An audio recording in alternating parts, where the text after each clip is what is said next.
வணக்கம், நான் doctor Christie. இன்னைக்கு வேர்ல்டு பேப்பர் பேக் டே.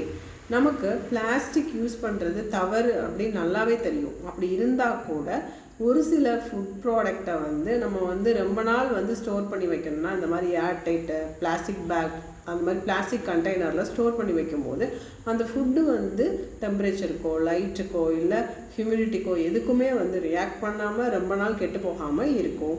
ஆனால் இது நம்ம உடம்புக்கு நல்லதா? கண்டிப்பாக நல்லது கிடையாது. நம்ம எவ்வளோ தான் இது நமக்கு உடம்புக்கு நல்லது இல்லை அப்படிங்கிறத நம்ம அவேர் ஆனால் கூட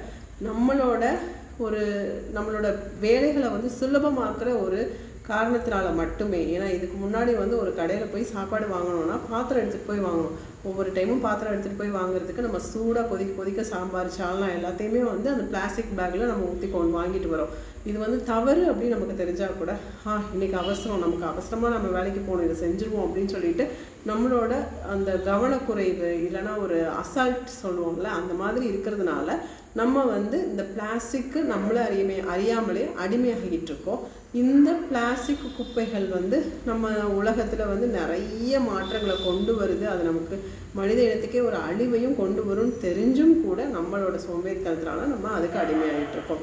இதை மாற்றுறதுக்கு நம்ம எவ்வளோதான் பிளாஸ்டிக் அவேர்னஸ் கொடுத்தாலும் இந்த பேப்பர் பேக் மட்டும்தான் நம்மளை ரொம்ப நாள் இயற்கையோடு ஒன்று இருக்க வைக்குங்கிறத நம்ம உணரும் பொழுது தான் நம்ம இதிலிருந்து வெளியில் வர முடியும். Thank you so much.